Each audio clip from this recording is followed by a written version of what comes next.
Dear students, मैं पीयूष कुमार त्रिपाठी स्वागत करता हूं आप सभी का अपनी YouTube channel SCS EDU point पर। आज मैं आपके सामने पुनः वन और वन्य जीव संसाधन की अगली क्लास लेकर उपस्थित हूं। तो चलिए आज की क्लास हम लोग शुरू करते हैं।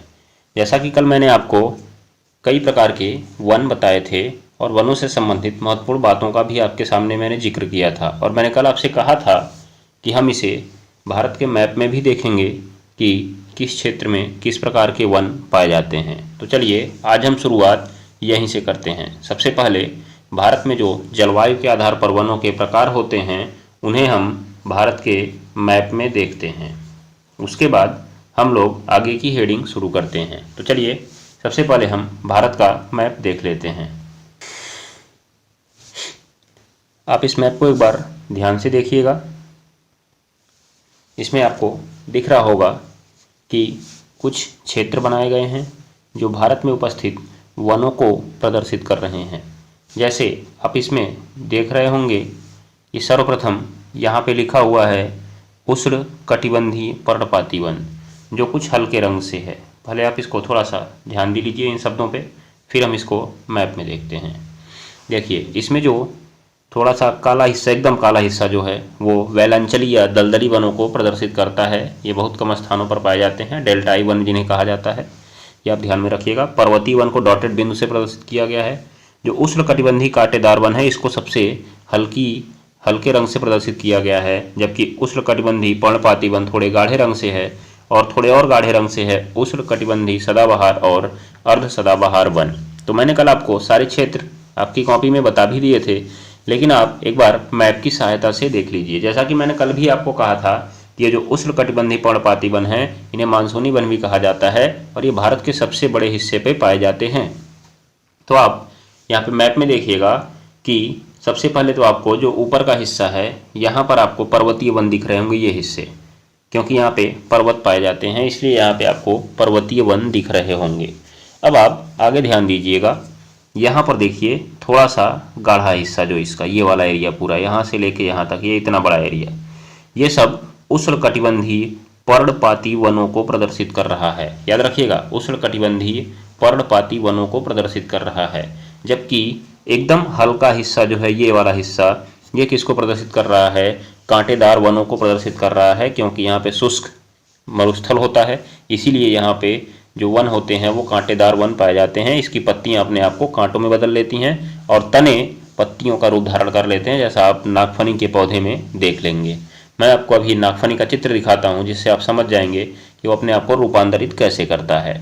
और फिर इसमें देखिए जो एकदम गाढ़ा हिस्सा है, एकदम गाढ़ा मतलब क्या, बाकियों से गाढ़ा है, एकदम काला नहीं है, ये बात को ध्यान दीजिएगा। ये हिस्सा है और ये हिस्सा है और ये हिस्सा है, यहाँ पर उष्णकटिबंधीय सदाबहार वन पाए जाते हैं, अर्थात ये वर्ष भर हरे भरे रहते हैं। और बाकी जो एकदम काला हिस्सा है उसे हम कहते हैं वैलांचली या अनूपवन या डेल्टाई वन। ये देखिए ये हिस्सा पश्चिम बंगाल में है, सुंदरवन का डेल्टा इसी को कहा जाता है, जैसा कि मैंने कल की क्लास में आपको बताया था। यहाँ पर देखिए कुछ हिस्सा है और यहाँ पर इसका कुछ हिस्सा है, तो ये बात को आप ध्यान में रख लीजिएगा। तो ये होते हैं इस प्रकार भारतीय मानचित्र पर वनों के प्रकार। तो चलिए अब हम लोग अगला टॉपिक शुरू करते हैं। आपने एक बार इसको ध्यान दे लिया होगा और राज्यों के नाम आप कल की क्लास में पुनः नोट डाउन कर लीजिएगा। तो जैसा कि मैंने कल ही आपको कहा था कि मैं कल आपको एक हिमालयन यव नामक पौधे के बारे में बताऊंगा, जो दिखने में चीड़ की तरह होता है। याद रखिएगा, जो दिखने में चीड़ की तरह ही होता है, परंतु ये चीड़ का पौधा नहीं होता, उससे थोड़ा सा अलग होता है। यह एक औषधि पौधा है और इसकी पत्तियों, टहनियों और जड़ों से एक टैक्सोल नामक रसायन निकलता है। याद रखिएगा, टैक्सोल नामक रसायन निकलता है जिसका प्रयोग कैंसर रोग के उपचार के लिए किया जाता है। तो आपसे पूछा जा सकता है कि हिमालयन यव क्या है? तो हिमालयन यव एक सदाबहार वृक्ष है जो कि एक औषधीय पौधा है, जिसकी पत्तियों, टहनियों और जड़ों से टक्साल नामक एक रसायन निकलता है जो कि कैंसर रोग के उपचार के लिए प्रयोग किया जाता है। ये बात को ध्यान में रखिएगा, ठीक है ना। चलिए तो हम लोग आगे बढ़ते हैं अब। तो चलिए अब हमारा अगला टॉपिक शुरू होता है वन और वन्य जीव संरक्षण। तथा उसकी आवश्यकता और उसके विभिन्न उपाय। तो आप लोग ध्यान दीजिएगा, सबसे पहले हम लोग वन्य जीव के बारे में जान लेते हैं। वन्य जीव जिन्हें वाइल्ड एनिमल भी कहा जाता है। तो वन्य जीव ऐसे जीव जो वनों में निवास करते हैं उन्हें हम वन्य जीव कहते हैं। देखिएगा यहाँ पे लिखा हुआ है, जो वन होता है वन्य जीवों का प्राकृतिक आवास होता है, अर्थात जो वन्य जीव हैं वो वनों में ही रहते हैं। वर्तमान में मानवीय हस्तक्षेप के कारण, इसको आप प्रश्न उत्तर के माध्यम से लिखिएगा, जैसे मैं बोल रहा हूँ आप उस तरह से इसको लिख सकते हैं। तो मैं आपको बता रहा हूँ इसमें से आपको क्या क्या चीज़ें लिखनी है, तो ऐसे लिखेंगे आप। चूँकि वन में वन्य जीवों का प्राकृतिक आवास होता है, लेकिन वर्तमान समय में मानवीय गतिविधियों के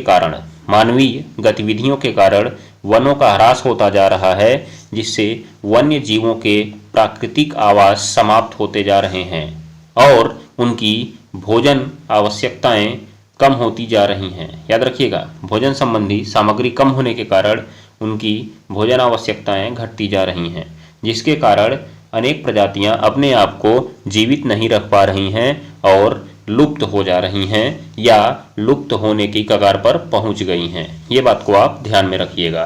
तो अतः इनको बचाने के लिए विभिन्न प्रकार के उपाय किए गए हैं।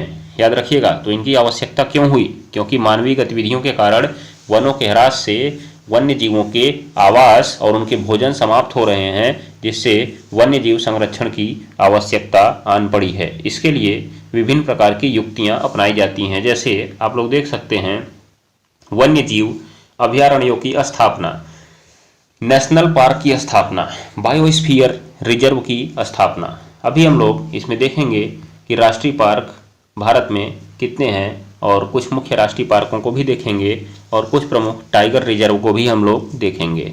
यहाँ पे आप देखिएगा क्या कहा गया है, विश्व का प्रथम नेशनल पार्क अमेरिका में येलोस्टोन नेशनल पार्क था, जो कि 1872 में स्थापित किया गया था।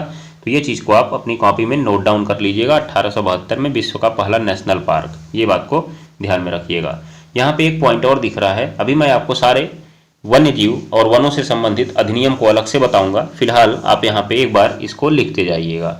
जैसे यहाँ पे है, भारत में वन्य प्राणी अधिनियम 1972 में स्थापित किया गया था। याद रखिएगा, वन्य जीव संरक्षण अधिनियम भी इसे कहा जाता है, जो कि 1972 में पारित किया गया था। इसकी कानूनी रूपरेखा तैयार की गई थी।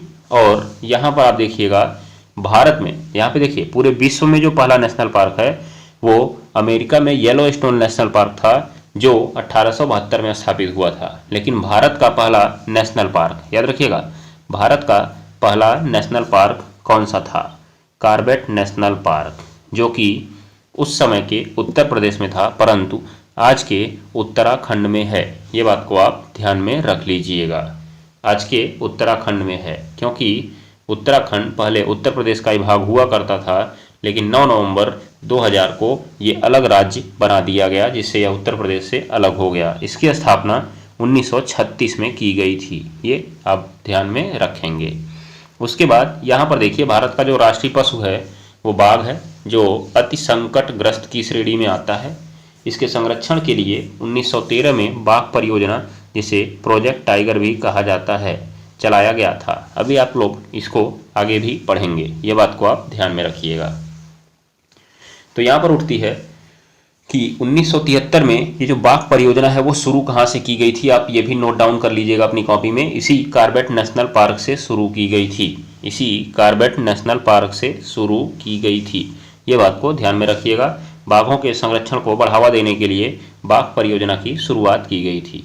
तो चलिए, इस प्रकार से आपने देखा कि वन्य जीव संरक्षण की आवश्यकता क्या है और इसके लिए कौन कौन से कदम उठाए गए हैं। तो मैंने जितना बोला आप इसमें लिख सकते हैं। मैंने ऊपर जो भी बोला कि वन्य जीव संरक्षण की आवश्यकता क्या है, आप इसको लिख सकते हैं, अपनी कॉपी में नोट डाउन कर सकते हैं, ठीक है ना। एक बार हम लोग वन संरक्षण की आवश्यकता और वन संरक्षण के उपाय भी देख लेते हैं। ये तो वन्य जीव संरक्षण की आवश्यकता हो गई, वन्य जीव संरक्षण की आवश्यकता। आप इसके बारे में क्या लिखेंगे, बस इतना ही लिखेंगे जितना मैं बता दे रहा हूँ। वनों को वन्य जीवों का प्राकृतिक आवास माना जाता है, परंतु वर्तमान में मानवीय गतिविधियों के कारण इनके आवास और भोजन में कमी हो रही है, जिसके कारण अनेक प्रजातियां लुप्त हो जा रही हैं या लुप्त होने की कगार पर हैं। अतः उनके जीवन को बचाने के लिए वन्य जीवों के संरक्षण के लिए विभिन्न प्रकार के नियम कानून बनाने की आवश्यकता पाई गई है। ठीक है ना, आप ये बात को ध्यान में रख लीजिएगा। चलिए अब हम लोग देख लेते हैं वन संरक्षण की आवश्यकता क्या है। ये भी आप बता सकते हैं, ये भी तो है वन संरक्षण की आवश्यकता। और मैं आपको कल भी बता चुका हूँ कि जो वन ह्रास के कारण है और उसके कारण उत्पन्न समस्याएं क्या हैं, तो आप उसी को बना करके लिख सकते हैं वन संरक्षण की आवश्यकता। ठीक है ना, तो देखिए जरा आप एक बार क्या होगा वन संरक्षण की आवश्यकता में। मैं आपको दिखा रहा हूं, एक बार आप इस प्रश्न को भी देख सकते हैं प्रश्न उत्तर के माध्यम से। जो मैंने बोला वही चीज यहाँ पर लिखी गई है। तो देखिए क्या किया गया है, लिखा गया है वनों के संरक्षण से पारिस्थितिकी विविधता बनी रहती है, जिससे जल, मृदा और वायु जैसे आवश्यक घटकों का पुनः सृजन होता रहता है। पर्यावरणीय संतुलन के लिए वन्य जीवों के संरक्षण की आवश्यकता है। तो याद रखिएगा, पर्यावरणीय संतुलन के लिए वन्य जीवों के संरक्षण की आवश्यकता है। क्यों? क्योंकि वन्य जीव जो हैं आहार जाल बनाने में सहायक होते हैं, आहार जाल बनाने में सहायक होते हैं। अगर वन्य जीव नहीं रहेंगे तो आहार जाल पूरा नहीं होगा और पारिस्थितिकी तंत्र संपूर्ण नहीं होगा, जिससे पारिस्थितिकी का ह्रास होने लगेगा और पर्यावरणीय संतुलन बिगड़ने लगेगा। अभी मैं आपको आहार जाल दिखा देता हूं कि आहार जाल क्या होता है। फिर यहाँ पे जो बात मैंने बोली थी, वर्तमान में मानवीय हस्तक्षेप के कारण वन्य जीवों के आवास और उनकी भोजन सामग्री कम हो रही है, जिसके कारण अनेक प्रजातियां लुप्त हो गई हैं या कई प्रजातियां लुप्त होने की कगार पर पहुंच गई हैं। अतः इन्हीं को बचाने के लिए वन्य जीव संरक्षण की आवश्यकता है। ये बात को आप ध्यान में रखिएगा। जैसे यहाँ पे लिखा हुआ था, क्या लिखा हुआ है कि गिद्ध जो है, गिद्ध हमारे यहाँ अब पाए नहीं जाते हैं। पहले गिद्ध बहुत ज़्यादा मात्रा में पाए जाते थे। आप पुरानी फिल्मों में भी देखते होंगे कि जब किसी को मारा जाता था तो गिद्ध ऊपर से चहचहाने लगते थे, क्योंकि उनको मांस खाने को मिलता था। तो क्या होता था, ये एक अपघटक की तरह व्यवहार करते थे। याद रखिएगा, एक अपघटक की तरह व्यवहार करते थे जो मरे हुए जानवरों को खाकर पर्यावरण को स्वच्छ रखने में सहायता करते थे। लेकिन वास्तव में ये अब गायब हो चुके हैं। ये बात को आप ध्यान में रखिएगा। अब अगला सवाल हमारा आता है, वन संरक्षण क्या है और इसके उपाय बताइए। वन संरक्षण क्या है और इसके उपाय बताइए। तो देखिए आप यहाँ पे वन संरक्षण क्या है, पहले आप परिभाषा आप इसको नोट कर लीजिएगा अपनी कॉपी में अलग से कि वन संरक्षण की परिभाषा क्या है।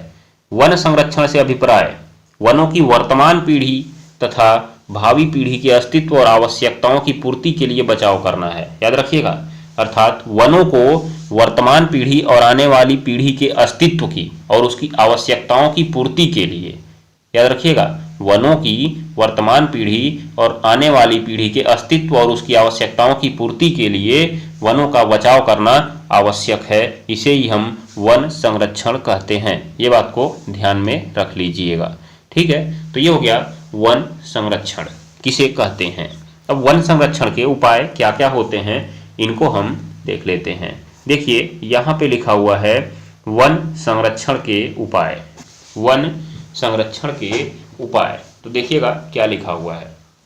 सबसे पहले तो हमें वनों का विस्तार करना होगा। क्या करना होगा? वनों का विस्तार। जैसे अभी मैंने आपको पहले चैप्टर की वीडियो में बताया था कि भारत में वनों का प्रतिशत कितना है, लेकिन वास्तव में होना कितना चाहिए, लगभग 33%। तो सर्वप्रथम तो हमें वनों का विस्तार करना होगा। याद रखिएगा, सर्वप्रथम हमें वनों का विस्तार करना होगा। इसके लिए क्या करना होगा? वनों की अंधाधुंध कटाई को रोकना होगा और अधिक से अधिक पेड़ लगाने होंगे, जिससे आगामी पीढ़ियां उसका सही उपयोग कर सकें। तो यहाँ पे देखिए क्या लिखा है, खाली पड़ी भूमि पर वृक्षारोपण किए जाएं, वनों को आग लगने से बचाया जाए, वनों को आग लगने से बचाया जाए। याद रखिएगा। फिर यहाँ पे देखिए वन संरक्षण के कार्य किए जाएं। वन संरक्षण के, इसको आप हेडिंग लिख लीजिए और अंदर आप अपने मन से बना के लिख सकते हैं। वन संरक्षण के कार्य किए जाएं। वन संरक्षण के कार्य करने का मतलब, जैसे वन में पेड़ हैं, उसमें कुछ पेड़ क्या होते हैं, कीड़े लगने के कारण कुछ पेड़ विभिन्न रोगों के कारण समाप्त हो जाते हैं। तो आप उन रोगों को समाप्त करिए, आप उन रोगों को समाप्त करिए। और वनों में जो पशुओं को चराया जाता है उनको नियंत्रित किया जाए, अर्थात एक निश्चित मात्रा में ही पशुओं को चराया जाए। और जो वनों में नए पौधे पैदा होते हैं उन नए पौधों की पशुओं से रक्षा की जाए, उन नए पौधों की पशुओं से रक्षा की जाए। ये बात को आप ध्यान में रखिएगा, क्योंकि वो बड़ा होगा तभी तो वृक्ष बनेगा, ये याद रखिए। चलिए तीसरा देखिए, कृषि तथा आवास के लिए वनों के विनाश पर रोक लगाया जाए। ध्यान दीजिएगा, कृषि तथा आवास के लिए वनों के विनाश पर रोक लगाया जाए। क्यों? देखिए क्या कहा जा रहा है? अब हम लोग को कृषि करनी है। जैसे मैंने कल आपको झूम कृषि के बारे में बताया था, इसमें जंगलों को काट दिया जाता है, फिर वहां पर आग लगाकर मिट्टी को उपजाऊ बना दिया जाता है और खेती की जाती है। जैसे ये मिट्टी अनुपजाऊ होती है, वहां से आगे बढ़ जाते हैं, वहां के वनों को काटते हैं, फिर वहां पर उपजाऊ करते हैं, फिर उसको पैदावार बनाते हैं, फिर जब वो अनुपजाऊ होती है छोड़ देते हैं। इस प्रकार से वन धीरे धीरे समाप्त होते जाते हैं। तो आप झूम कृषि को नियंत्रित कीजिए और आवास के लिए वनों को काटना बंद कीजिए। ये आपके लिए इंपॉर्टेंट चीज हो सकती है। उसके बाद देखिए वृक्षारोपण, जो मैंने आपको ऊपर बता दिया कि सही मात्रा में वृक्षारोपण किया जाना चाहिए। देखिए मैंने कहा कि वनों का दोहन रोकिए, अर्थात वनों की अत्यधिक कटाई को रोकिए। अब इसका मतलब ये नहीं कि वनों की कटाई ही बंद कर दिया, क्योंकि वनों की कटाई बंद कर देंगे तो वनों पर आधारित जो उद्योग हैं वो कहां से अपना काम करेंगे, याद रखिएगा। इसीलिए आप वनों को काटिए, लेकिन जिस अनुपात में पेड़ों को काटिए उसी अनुपात में नए पेड़ भी लगाइए, जिससे वो बड़े होकर वृक्ष के रूप में बदल जाएं। याद रखिएगा, जिससे क्या होगा, वनों का ह्रास कम हो जाएगा। बाकी यहाँ पे देखिए वनों को पर्यटन स्थल के रूप में विकसित कर दिया जाए। ध्यान दीजिएगा, क्यों? क्योंकि अगर वनों को आप पर्यटन स्थल में विकसित कर देंगे तो वहां पर विभिन्न प्रकार के पर्यटक जाएंगे और जब वो जाएंगे तो उनको जितनी बढ़िया चीजें मिलेंगी और लोगों को इसके बारे में बताएंगे। तो अगर आप वन को काट देंगे तो उनको बढ़िया चीजें देखने को नहीं मिलेंगी और वो इनके बारे में लोगों को नहीं बताएंगे। इसका मतलब वन संरक्षण के एक ये भी उपाय हो सकते हैं। और जब वहां पे पर्यटकों का आना जाना लगा रहेगा तो सरकार को इससे आय भी प्राप्त होगी। ये वनों के आर्थिक महत्व में भी आ जाएगा, याद रखिएगा। इसी को ध्यान में रखते हुए सरकार ने कई नेशनल पार्क और वन अभयारण्यों की स्थापना भी की हुई है। और फिर यहाँ पे लास्ट पॉइंट देखिएगा, वनों का आग से बचाव। ध्यान दीजिएगा, वनों का आग से बचाव, अर्थात वनों को आग लगने से बचाइए। जैसा मैंने आपको बताया था ना कि ऑस्ट्रेलिया के जंगलों में जब आग लगती है तो महीनों महीनों तक नहीं बुझती है, याद रखिएगा। इसीलिए अगर वन में आग लग गई तो उसे बुझाना बहुत मुश्किल होता है, क्योंकि जो वहाँ पे भूमि होती है उसमें नीचे पत्ते होते हैं सूखे आदि, अगर वो आग पकड़ लेते हैं तो बहुत बड़ी आग का कारण बन सकते हैं। ये बात को आप ध्यान में रखिएगा और इससे पूरा वन नष्ट हो सकता है। इसीलिए जलती हुई चीज़ों को वन के आसपास भी नहीं छोड़ना चाहिए और ऐसे दस्ते बनाए जाने चाहिए जो कि, याद रखिएगा, ऐसे दस्ते बनाए जाने चाहिए जो कि हेलीकॉप्टर की सहायता से आपको बुझा सकें। किसकी सहायता से? हेलीकॉप्टर की सहायता से आपको बुझा सकें। तो आप एक बार के लिए इसमें हेडिंग वाइज बस इसको नोट कर लीजिएगा अपनी कॉपी में, और बाकी विस्तार नोट करने की जरूरत नहीं है। वन संरक्षण रोकने के उपाय क्या क्या हैं? वनों का विस्तार, वन संरक्षण के कार्य, कृषि तथा आवास हेतु वनों के विकास पर रोक, वृक्षारोपण, वनों का पर्यटन स्थलों के रूप में विकास और वनों का आग से बचाव। ये आपके हो गए वन संरक्षण के उपाय। तो मैंने आपको वन और वन्य जीव संरक्षण तथा उसके उपाय के बारे में बता दिया। अब यहाँ पर एक हेडिंग आती है, समुदाय तथा वन संरक्षण। मतलब इसका अर्थ क्या है? समुदाय तथा वन संरक्षण, जैसे हमारा एक समुदाय है, समाज है, वो वन संरक्षण को लेकर कैसे क्रियाशील है, अर्थात वन संरक्षण को लेकर वो क्या चाहता है, वन संरक्षण करना भी चाहता है कि नहीं करना चाहता है, इससे रिलेटेड कुछ पॉइंट हमको देखने को मिलेंगे इसमें।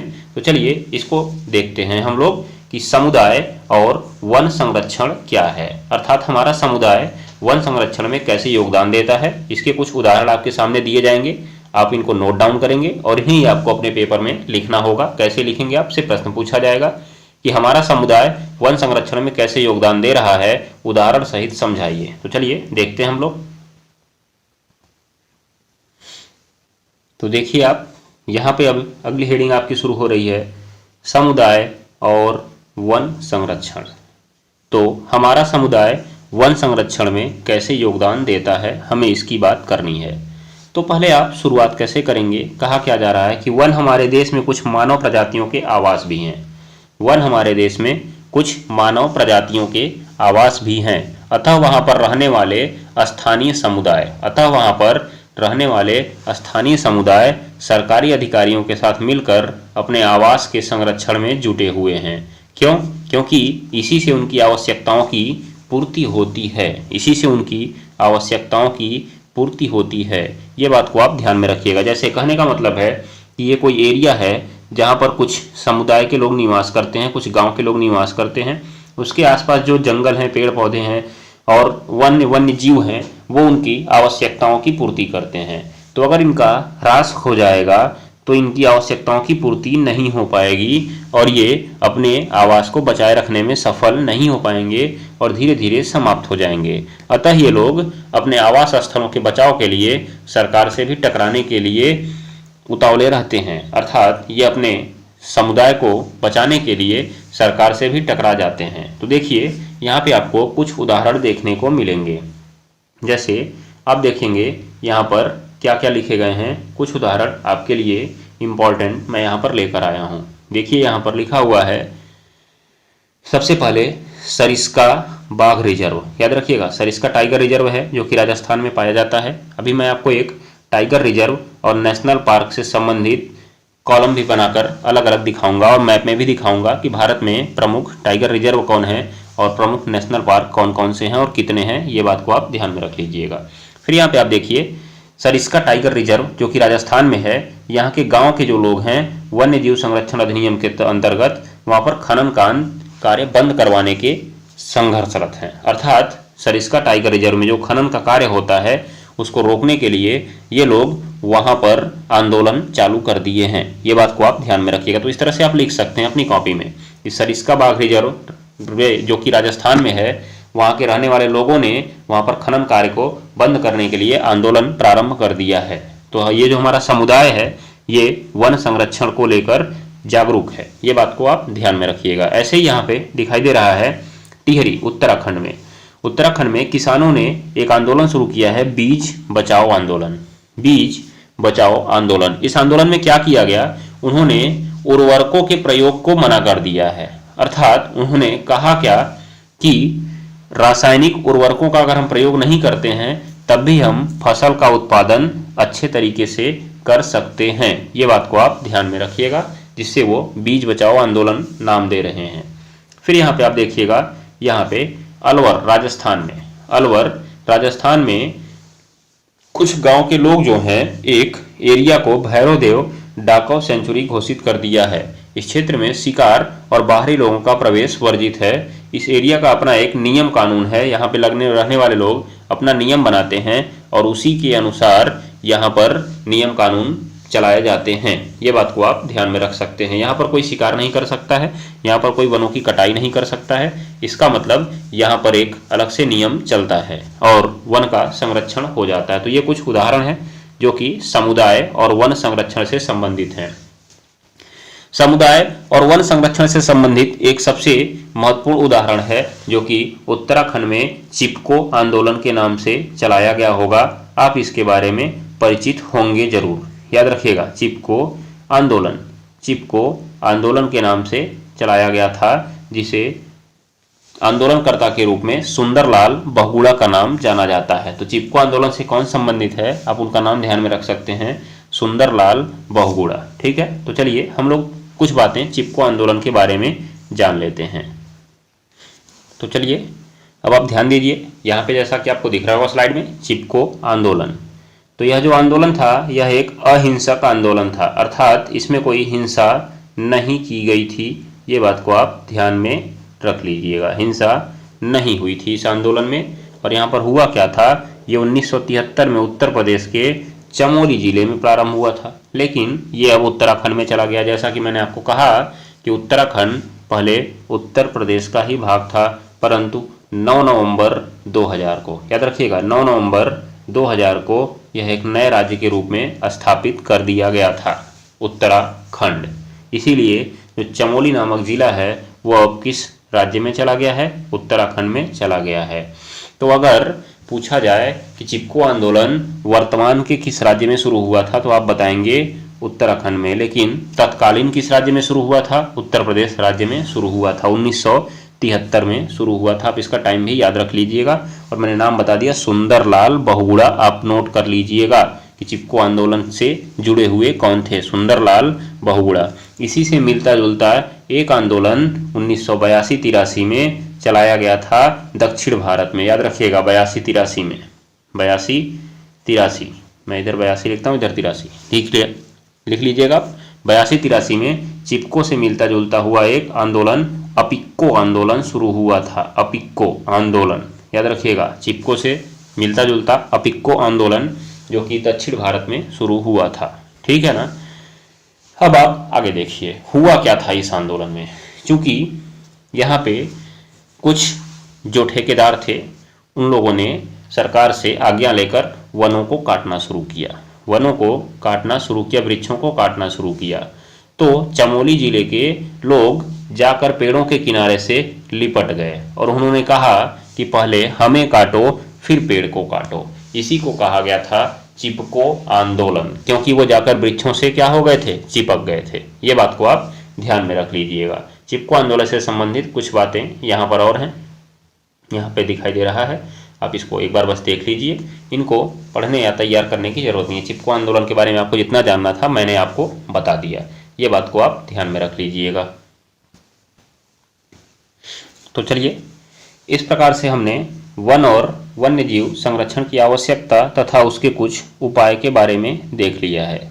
तो मैंने कहा था आपसे कि वन्यजीव संरक्षण के लिए कुछ उपायों में नेशनल पार्कों की स्थापना है और टाइगर रिजर्व की स्थापना है।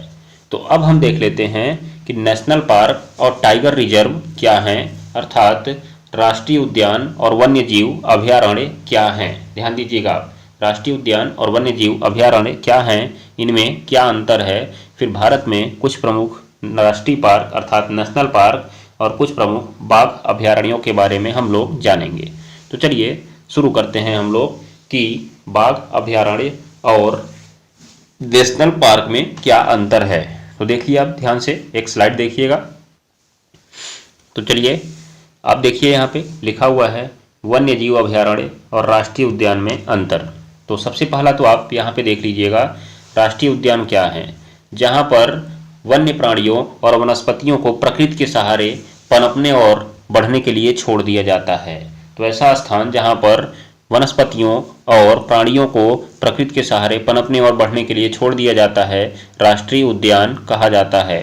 जबकि जहाँ पर इनके पनपने के लिए, वृद्धि के लिए विशेष उपाय व्यक्तियों के द्वारा अर्थात सरकार के द्वारा किए जाते हैं, उन्हें हम वन्यजीव अभयारण्य कहते हैं। तो पहला अंतर आपका यही हो गया कि इनके संरक्षण और पनपने के लिए अर्थात वृद्धि के लिए विशेष उपाय किए जाते हैं, जबकि इनको प्रकृति के सहारे पनपने के लिए छोड़ दिया जाता है।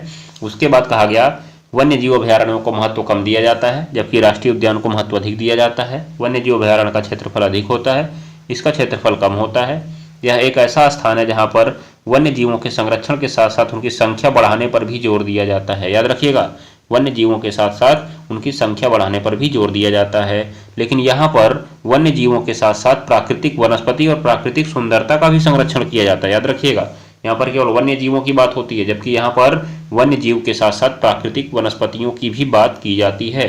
क्या कहा जा रहा है, यहाँ पर आप वन अधिकारियों की निगरानी में आराम से घूम फिर सकते हैं, लेकिन यहाँ लोगों के प्रवेश पर पूरी तरह से रोक लगी होती है। परंतु हाँ, आप अधिकारियों के साथ बहुत कम संख्या में घूमने के लिए जा सकते हैं, मतलब मान के चलिए यहाँ पर घूमने की मनाही है। ठीक है ना, ये बात को आप ध्यान में रख लीजिएगा। तो ये नोट आप अपनी कॉपी में कर लीजिएगा। अब हम लोग देखना शुरू करते हैं कि भारत के कुछ प्रमुख राष्ट्रीय उद्यान। तो मैं एक बात आपको बता देता हूँ कि भारत में कुल अब तक 106 राष्ट्रीय उद्यान हो चुके हैं। याद रखिएगा, 106 राष्ट्रीय उद्यान हो चुके हैं, जिसमें से एक राष्ट्रीय उद्यान हमारे उत्तर प्रदेश में भी है। एक राष्ट्रीय उद्यान हमारे उत्तर प्रदेश में भी है। ये बात को आप जरूर ध्यान में रख लीजिएगा। यहाँ पे आप देख लीजिए, भारत का जो सबसे पहला राष्ट्रीय उद्यान है कौन सा है, जिम कॉर्बेट राष्ट्रीय उद्यान। इसे जिम कॉर्बेट राष्ट्रीय उद्यान भी कहा जाता है। ये बात को आप ध्यान में रख लीजिएगा। कब स्थापित हुआ था, 1936 में। दूसरा है कान्हा राष्ट्रीय उद्यान, 1955 में। ये मध्य प्रदेश में पड़ता है और ये उत्तराखंड में पड़ता है। ये बात को आप ध्यान में रख लीजिएगा। तो अब हम देखना शुरू करते हैं कि भारत में राष्ट्रीय उद्यान प्रमुख रूप से कौन कौन से हैं। मैप के माध्यम से देखना शुरू करते हैं। मैंने आपको बता दिया कुल 106 राष्ट्रीय उद्यान अब तक हो चुके हैं। यहाँ पे अगर आप लिखना चाहते हैं तो राष्ट्रीय उद्यान की परिभाषा भी लिख सकते हैं। क्या लिखा गया है, राष्ट्रीय उद्यान वह क्षेत्र होता है जिसे सरकार के द्वारा प्राकृतिक और सांस्कृतिक विरासत को संरक्षित करने के लिए संरक्षित किया जाता है। इसमें क्या कहा गया, राष्ट्रीय उद्यानों में प्राणियों और वनस्पतियों को प्रकृति के सहारे पनपने के लिए छोड़ दिया जाता है। ये बात को आप ध्यान में रखिएगा और सरकार इनके संरक्षण का प्रयास करती है कि यहाँ पर कोई बाहरी व्यक्ति आ जा न सके। ये बात को आप ध्यान में रख लीजिएगा। यहाँ पर आप ध्यान दीजिए क्या कहा गया है। भारत में कुल 106 राष्ट्रीय उद्यान हैं। सबसे ज़्यादा राष्ट्रीय उद्यान मध्य प्रदेश में है। सबसे ज़्यादा राष्ट्रीय उद्यान मध्य प्रदेश में है, जहाँ पर 12 राष्ट्रीय उद्यान होते हैं, जबकि अंडमान में उसके बाद दूसरे नंबर पर 9 राष्ट्रीय उद्यान हैं। और अब 7 राष्ट्रीय उद्यान के साथ असम तीसरे नंबर पर आ गया है। तो याद रखिएगा, राष्ट्रीय उद्यान में सबसे ज़्यादा मध्य प्रदेश, फिर अंडमान और फिर असम, तीनों का नाम आप लिख लीजिएगा। सबसे ज़्यादा राष्ट्रीय उद्यान किस राज्य में है? मध्य प्रदेश में है, दूसरे नंबर पर अंडमान है। और हमारे उत्तर प्रदेश में कितने राष्ट्रीय उद्यान हैं? एक राष्ट्रीय उद्यान है। हमारे उत्तर प्रदेश में एक राष्ट्रीय उद्यान है, जिसे दुधवा नेशनल पार्क के नाम से जानते हैं। किस नाम से जानते हैं? दुधवा नेशनल पार्क के माध्यम से जानते हैं। तो आइए अब हम लोग भारत के नक्शे में कुछ प्रमुख नेशनल पार्क को देख लेते हैं। चलिए ध्यान दीजिएगा आप लोग, कुछ प्रमुख नेशनल पार्क। तो चलिए अब हम भारत में प्रमुख राष्ट्रीय उद्यानों को देखना प्रारंभ करते हैं। तो सबसे पहले आप भारत में राज्यों के मैप को देख लीजिएगा, जिससे आपको एक आइडिया मिल जाए। तो क्या हो रहा है कि ये हिस्सा देखिए नेपाल का है, ये हिस्सा नेपाल का है। नेपाल से नीचे लगा हुआ उत्तर प्रदेश है, नेपाल के बगल में उत्तराखंड है। मैं आपको इसलिए बता रहा हूँ क्योंकि ये हमारे लिए इम्पॉर्टेंट होने वाला है। नेपाल के इस साइड में उत्तराखंड है, नेपाल के नीचे उत्तर प्रदेश है। पहले ये देखिए पूरा उत्तर प्रदेश ही था, लेकिन अब अलग होकर ये उत्तराखंड बन चुका है। और यहाँ पे आपको देखिए राजस्थान दिख रहा होगा, जहाँ पर अभी मैंने सरिस्का टाइगर रिजर्व की बात की। और आपको यहाँ पर देखिए असम दिख रहा होगा, जहाँ पर वर्तमान में 7 राष्ट्रीय उद्यान हैं। और उसके बाद मैंने यहाँ पे मध्य प्रदेश को भी आपको बताया, जहाँ पर सबसे ज़्यादा 12 राष्ट्रीय उद्यान पाए जाते हैं। तो देखिए आप ध्यान से, नेपाल का चित्र आपको तुरंत मानचित्र में दिख ही जाएगा। उसके नीचे होगा उत्तर प्रदेश, उत्तर प्रदेश के नीचे होगा मध्य प्रदेश, उत्तर प्रदेश के बगल में होगा बिहार, उत्तर प्रदेश के बगल में होगा बिहार, और बिहार के बगल में होगा पश्चिम बंगाल, और ये बीच का एरिया होगा बांग्लादेश। फिर यहाँ से ऊपर जाएंगे तो आपको मेघालय, यहीं पे मिलता है मासिनराम, जहाँ पर सबसे ज़्यादा वर्षा वाला क्षेत्र पाया जाता है। और फिर आप इसके ऊपर जाएंगे तो यहाँ पे आपको असम दिखेगा, और सबसे ऊपर अरुणाचल प्रदेश दिखेगा, जो कि चीन से सीमा बनाता है। ये बात को आप ध्यान में रख लीजिएगा। और फिर यहाँ पे आपको दिल्ली दिख जाएगी, जो कि हमारी राजधानी क्षेत्र है। फिर यहाँ पे बगल में हरियाणा है, और ऊपर जाएंगे तो हिमाचल प्रदेश, और एकदम ऊपर जाएंगे तो आपको जम्मू कश्मीर दिखेगा, जो कि पहले केवल जम्मू कश्मीर ही था, लेकिन अब इसको 2 हिस्से में बांट दिया गया, एक जम्मू कश्मीर और दूसरा हिस्सा लद्दाख। ये बात को ध्यान में रख लीजिएगा। नीचे के कुछ राज्यों के बारे में बात कर लीजिए। और देखिए भारत के नक्शे में जो इधर पूंछ जैसा निकला होता है, ये गुजरात का एरिया होता है। इस गुजरात के ऊपर राजस्थान आपको याद ही हो जाएगा। तो कैसे आप याद करेंगे? देखिए नेपाल के नीचे उत्तर प्रदेश, उत्तर प्रदेश के नीचे मध्य प्रदेश, फिर मध्य प्रदेश के नीचे महाराष्ट्र, मध्य प्रदेश के नीचे महाराष्ट्र, फिर आप याद रखिएगा। और उत्तर प्रदेश के ऊपर उत्तराखंड, उत्तर प्रदेश के ऊपर उत्तराखंड, बगल में बिहार, बिहार के बगल में पश्चिम बंगाल, बिहार के नीचे झारखंड, फिर आएंगे पश्चिम बंगाल के बगल में बांग्लादेश, बांग्लादेश के ऊपर मेघालय, फिर असम, फिर अरुणाचल प्रदेश। आपको इतने राज्य ध्यान में रखने हैं। और फिर नीचे के कुछ राज्यों को भी आप देख लीजिए। सबसे नीचे से आ जाइए। सबसे नीचे आपको इधर साइड में केरला मिलता है, इधर मिलता है तमिलनाडु, नीचे ये श्रीलंका है, और बगल में यहाँ पे ऊपर कर्नाटक मिलता है। फिर ये आंध्र प्रदेश, आंध्र प्रदेश को काटकर 2014 में तेलंगाना बना दिया गया था। ठीक है, तो इस प्रकार से हमारे कुछ प्रमुख राज्य हैं, आप इनको देख लीजिए। अब हम देखना शुरू करते हैं कि इन राज्यों में पाए जाने वाले नेशनल पार्क कौन कौन से हैं। जैसे देखिए हम लोग ऊपर से शुरू करते हैं, जम्मू कश्मीर और लद्दाख में। याद रखिएगा ये लद्दाख में है हेमिस टाइगर, 1 मिनट, हेमिस राष्ट्रीय उद्यान है। और जम्मू कश्मीर में है किश्तवाड़। और फिर आप यहाँ पे देखिएगा जो हमारे लिए इंपॉर्टेंट है, इधर चले आइए आप उत्तराखंड में लिख लीजिए कॉर्बेट। अपनी कॉपी में 2 कॉलम बना लीजिए, 2 कॉलम इधर लिख लीजिए राज्य, और इधर साइड में लिख लीजिएगा नेशनल पार्क। 2 कॉलम बना लीजिए, मैं साथ साथ बोलता जाऊंगा, आप लिखते जाइए। तो राज्य में पहले लिखिएगा लद्दाख, लद्दाख में लिख लीजिएगा हेमिस, लद्दाख में लिख लीजिएगा हेमिस। उसके बाद आप आ जाइएगा उत्तराखंड, उत्तराखंड में आप लिख लीजिएगा कार्बेट, जिम कार्बेट, उत्तराखंड में आप लिख लीजिएगा जिम कार्बेट। और फिर चले आइएगा आप उत्तर प्रदेश में, कहाँ चले जाइएगा? उत्तर प्रदेश में। तो उत्तर प्रदेश में आप लिख लीजिएगा Dudhwa national park, Dudhwa national park. फिर आप लिखिएगा मध्य प्रदेश का, याद रखिएगा मैं नीचे चलता आ रहा हूँ, मध्य प्रदेश का। तो मध्य प्रदेश में आप कौन कौन सा लिख लीजिएगा? कान्हा, फिर बांधवगढ़, कान्हा बांधवगढ़ आप 2 लिख लीजिएगा, और एक सतपुड़ा लिख लीजिएगा। कान्हा, बांधवगढ़ और सतपुड़ा आप 3 लिख लीजिएगा। ये बात को आप ध्यान में रखिएगा। चलिए तीन आपने लिख लिया, कान्हा और बांधवगढ़ याद रखेंगे। फिर आप राजस्थान का लिख लीजिए, राजस्थान का। राजस्थान में आप कौन कौन सा लिख लेंगे? सरिस्का लिख लीजिए, सरिस्का। राजस्थान में लिख लीजिए आप सरिस्का। और एक रणथंभौर लिख लीजिए, रणथंभौर, रणथंभौर। फिर आप चले आइए इधर पूर्वोत्तर भारत में। तो पूर्वोत्तर भारत आपने नाम बार बार सुना होगा, कई बार सुना होगा। तो भारत का ये वाला जो हिस्सा है इसे पूरा पूर्वोत्तर भारत कहा जाता है। इसमें 7 राज्य आते हैं, ये बात को आप ध्यान में रख लीजिएगा। यहाँ पे आ रहा है आपको असम में काजीरंगा, इंपॉर्टेंट, एक सींग वाले गैंडे के लिए प्रसिद्ध है काजीरंगा। असम में काजीरंगा पाया जाता है, याद रखिएगा। और फिर यहाँ पे देखिए आपको मणिपुर में एक लिखा हुआ दिख रहा है केबुल लामजाओ, केबुल लामजाओ। तो इसको भी आप अपनी कॉपी में लिख लीजिए, केबुल लामजाओ। ये एक तैरता हुआ नेशनल पार्क है, आप इसको लिख लीजिएगा। एक तैरता हुआ नेशनल पार्क है जहां पर संगाई नामक हिरण पाया जाता है, जिसे डांसिंग डियर के नाम से जाना जाता है। अभी मैं आपको इसका चित्र भी दिखा रहा हूं नेशनल पार्क का। चलिए तो एक बार आप इसका चित्र देख लीजिए, तब आगे देखिए। ये है मणिपुर की लोकटक झील, मणिपुर की लोकटक झील है। इसमें देखिए ये जो हिस्से बने हुए हैं इसी को कहा जाता है फुमड़ी। क्या कहा जाता है? फुमड़ी। ये तैरती रहती है और जब हिरन इसी हिस्से पर कूद कूद कर भागता है तो वह नाचता हुआ दिखाई देता है, जिसे डांसिंग डियर कहा जाता है। ये बात को आप ध्यान में रख लीजिएगा। और यह दुनिया का एकमात्र तैरता हुआ नेशनल पार्क है, तैरता हुआ नेशनल पार्क, क्योंकि ये जो ऊपर की फुमड़ी दिख रही है तैरती रहती है, इसलिए इसे तैरता हुआ नेशनल पार्क भी कहा जाता है। अभी ये बात को आप ध्यान में रख लीजिएगा। ये देखिए एक चित्र और दिख रहा है जिसमें यहाँ पे कुछ अलग प्रकार का नज़ारा दिख रहा है, ठीक है ना। तो ये है मणिपुर की लोकटक झील और यहाँ पर पाया जाने वाला नेशनल पार्क जिसे कहा जाता है केबुल लामजाओ। तो आप इसको नोट कर लीजिएगा। तो चलिए मैंने आपको केबुल लामजाओ नेशनल पार्क भी दिखा दिया। अब हम लोग अन्य नेशनल पार्क की बात करते हैं, अन्य नेशनल पार्क की बात करते हैं। जैसे मैंने आपको मध्य प्रदेश तक बता दिया था, अब आप नीचे आ जाइए, मध्य प्रदेश के बाद नीचे आ जाइए। यहाँ पर आपको बहुत ज़्यादा कठिन नहीं मिलता है, बहुत ज़्यादा इम्पोर्टेंट नहीं मिलता है। एक आप देख लीजिएगा संजय गांधी नेशनल पार्क, जो कि महाराष्ट्र में है, महाराष्ट्र में है संजय गांधी नेशनल पार्क, ठीक है ना। ये बात को आप ध्यान में रख लीजिए।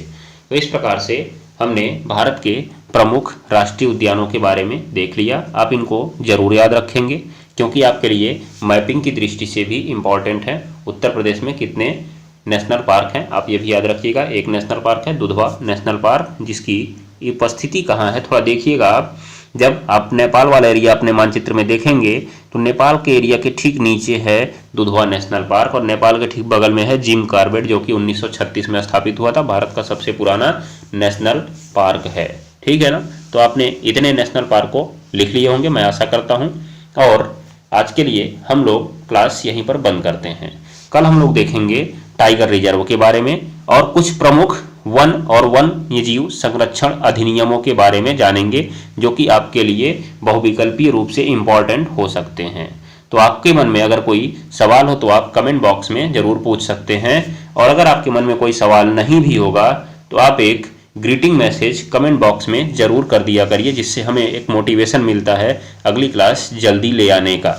तो आशा करता हूं कि आप लोग इस क्लास में कमेंट अवश्य करेंगे। चलिए तब तक के लिए नमस्कार, टाटा, बाय बाय। मिलते हैं कल की क्लास में और अच्छे से पढ़ाई करिए, अपनी बोर्ड परीक्षा की तैयारी को आगे बढ़ाइए। और अगर आप यूपीपीएससी से संबंधित कंटेंट चाहते हैं तो हमारे एक दूसरे चैनल ज्ञान दृष्टि यूपीपीएससी को सब्सक्राइब करना ना भूलें और हमारे इस चैनल को ज़्यादा से ज़्यादा लोगों तक शेयर करें, जिससे उनको भी ये ज्ञान की बातें प्राप्त हो सकें और हम लोग अपने परिवार को और बड़ा कर सकें। तो चलिए आज के लिए बस इतना ही। मैंने बीच क्लास में आपसे बात किया था आहार जाल दिखाने के लिए, तो जाते जाते मैं आपको आहार जाल भी दिखा देता हूं, आप उसको भी एक बार ध्यान से देख लीजिए। आहार जाल क्या होता है, आहार जाल क्या होता है, तो ध्यान दीजिए। आपके सामने ये एक आहार जाल दिख रहा है। आहार जाल का मतलब है कि जहां से शुरू होता है वहीं पर आकर वापस समाप्त हो जाता है। तो कैसे हो रहा है जरा आप इसको देखिएगा। यहाँ पर देखिए सबसे पहले एक उत्पादक होता है। आहार जाल में सबसे पहले नंबर पर आता है उत्पादक, उत्पादक जो कि उत्पादन करता है। तो उत्पादन में प्राकृतिक वनस्पतियां आती हैं जो कि अपने आप को खुद उत्पादित कर सकती हैं। इन प्राकृतिक वनस्पतियों को खाते हैं प्राथमिक उपभोक्ता। याद रखिएगा, प्राकृतिक वनस्पतियों को खाने वाले जो जीव होते हैं उन्हें कहा जाता है प्राकृतिक उपभोक्ता। आप ये बात को ध्यान में रख लीजिएगा। तो इन्हें खाने वाले जीवों को कहा जाता है प्राकृतिक उपभोक्ता। उसके बाद आगे देखिएगा आप, यहाँ पर प्राथमिक उपभोक्ताओं को जो खाते हैं उन्हें कहा जाता है द्वितीयक उपभोक्ता।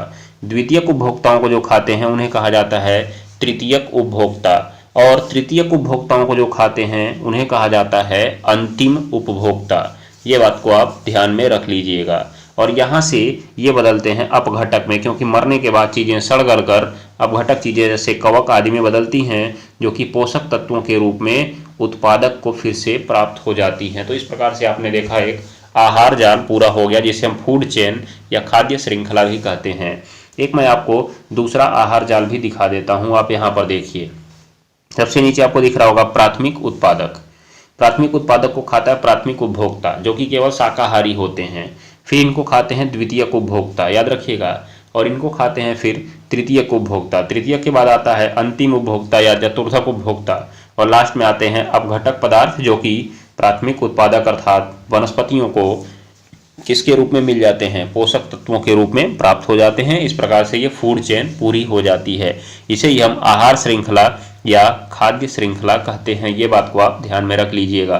तो जो मानव है वो भी इस तृतीयक उपभोक्ता में आता है, जो कि द्वितीयक को भी खाता है और प्राथमिक को भी खाता है और प्राथमिक उत्पादक को भी खाता है। ये बात को आप ध्यान में रख लीजिएगा। तो चलिए आज की क्लास हम यहीं पे बंद करते हैं। तब तक के लिए इतना ही। आप मस्त रहिए, पढ़ाई करिए और